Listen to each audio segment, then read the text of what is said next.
Peasant Productions presents the math of ESP, why it works even if you don't believe in it. Okay, continuing one last piece here on the summary. Like I said, this book created in 300 AD to 600 AD for the sole purposes of maintaining the Roman Empire and expanding. This part went north into Northern Europe and stuff. The Muslim aspect that they worked on and created went south and took in that direction. And of course you had your constant bickering back and forth. Your Jews were allowed to continue and actually supported. So you had your four churches. You had the Christians, you had the Catholics, you had the Jews, you had the Muslims, and you had this basically this very nice scenario of the four teams that are always competing against each other for the Romans to use however they want to. Now, how does this apply, this use of lies and deceptions and always bickering and going back and forth? How does this apply to your modern life? Okay, the very simple mathematics of it is very easy to show. Okay. The other day I posted up something on Facebook of how down here in Mexico they were laughing at Donald Trump's wife, Melina, something like that, because she had a Oriental wardrobe on, which at first glance looks every bit like a bathrobe for, lounging around the house. Now, the biggest reason for that is because the designer Gucci put these big fluffy pink fake fur, hopefully fake fur, I don't think there's any pink Coachillas around, but these fake bands of pink fur on the sleeves, and it immediately gives it a bedroom air, a bedroom flavor, okay? A person argued back, how dare anybody say anything? Why would you want to say anything? She's a fashion model. She's stepping out and showing, taking risks and making and being gutsy and all. And I kind of laughed. Why should somebody not say something? Why should somebody not have an opinion? Why should somebody like me that looked at that and immediately thought, yeah, that looks like something that should be for lounge around wear. It's not something that someone should be wearing for a formal dinner. Okay, remove the pink fuzz, and okay, fine. It's a little bit more receptive as a formal attire. It's a little closer to being something.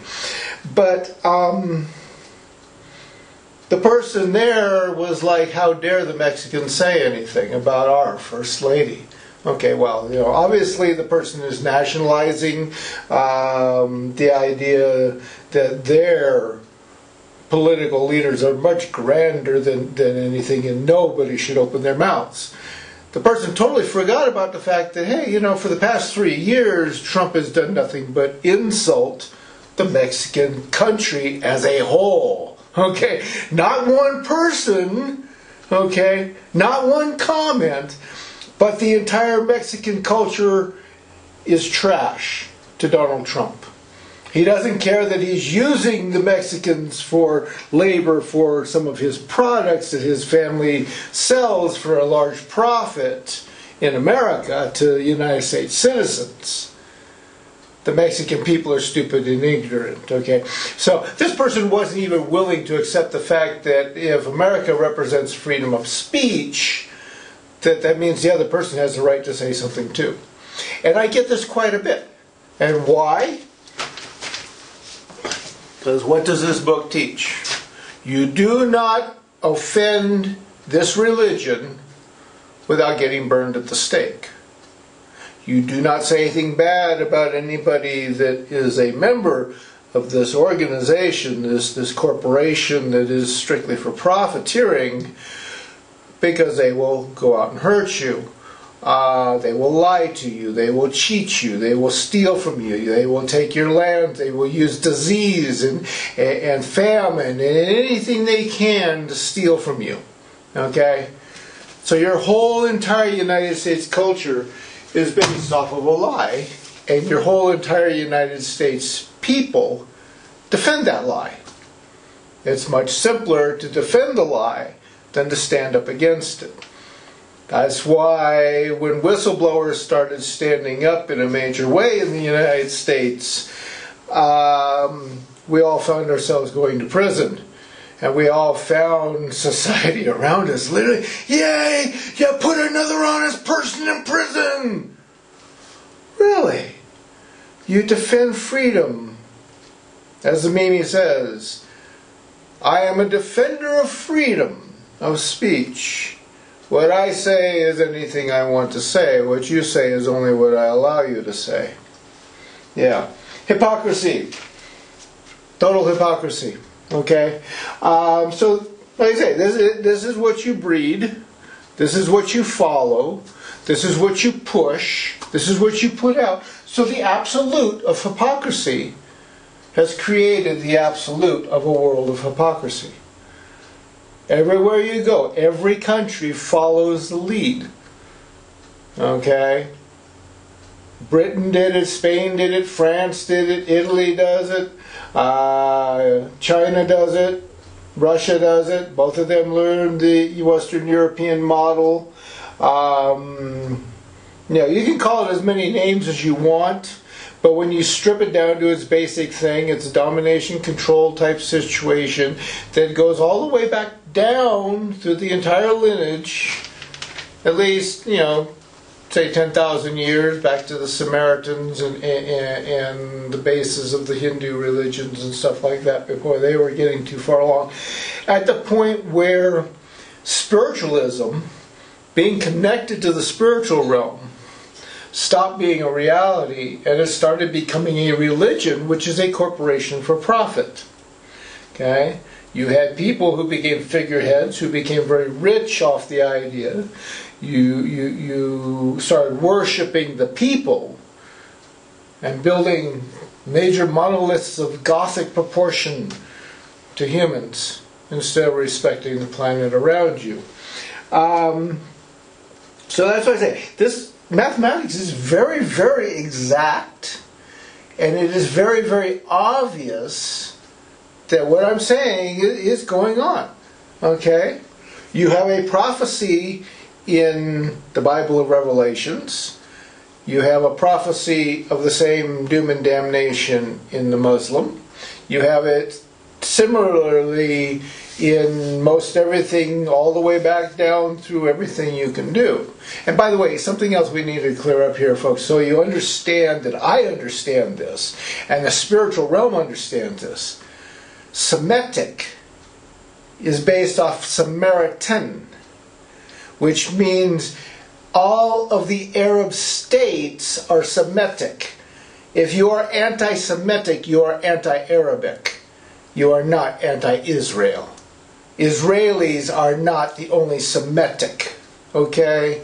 So kindly clear that BS out of anything you address me with. When I talk bad about Israel going and murdering and killing people simply because they threw a rock, I'm not anti-Semitic. I'm anti-asshole.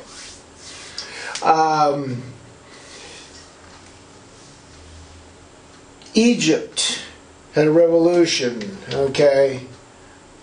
I didn't hear anybody screaming that, oh, they're anti-Semitic. But when you stop and think about Saudi Arabia, which the United States supports, and if you go back and look at the 9/11, all of the terrorist passports, almost all of them, I should say, not all of them, I will clarify myself, almost all of them are Saudi Arabian people. Bin Laden is from Saudi Arabia, not Afghanistan. What did we do? We went and bombed the snot out of Afghanistan, and it is now the #1 opium production country around. which is greatly monitored by the United States military so that it gets imported and gets dumped onto the ghettos and the places where we want to have a lot of crime and corruption and disease and poverty and horrible things. So people think, oh, heroin's so bad, we have to go out and rule the world. No, no, no, no. Your rulers are making that problem. Okay?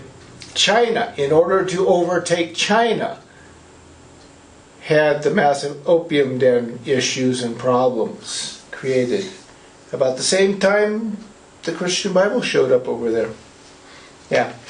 There were opium dens before, but the dichotomy of the Bible saying one thing on page 1 and another direct opposite of that on page 7, and your preacher's getting up and preaching one thing on Sunday, the first Sunday of the month, and they preach the exact opposite on the last Sunday of the month, shows you that it is a religion that wants you to fight. Why? Because it was built by the Romans, who literally used divide and conquer. They want everybody bickering with each other because that way nothing gets accomplished.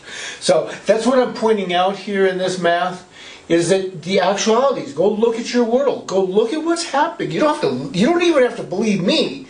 Just open your eyes and open your brain, because I'm teaching you to think here, folks. I am not teaching you what to think. I am teaching you how to make miracles. That's how to think, not what to think. I'm not telling you what miracle to create, other than I do kind of push the idea that, hey, Fukushima happened, your planet is screwed. You better start thinking about how to create that. It is in all the prophecies of every religion and spiritual level here. So it is actually possible for somebody to kind of figure it out and get it together. Okay. But this mathematics is actually much more exact than your scientists are going to want to admit. It's definitely more exact than your preachers are going to want to admit, because your preachers don't want you to understand this stuff. Okay? So the whole of what I'm doing, the whole of what I'm teaching, the whole of what I'm showing is the reality of what exists on your planet right now. If you open your eyes and you look around and you stop bickering, he said, she said, ooh, little baby brother said this about me, mommy. Ooh, little baby sister said this about me, daddy. Okay? When you get out of that little circle, you might actually accomplish something, and you will begin thinking logically and realize you need to change your mindset so that you can change the outcome of what you're doing. You need to stop believing in the devil and start believing in what it is to actually live and be alive.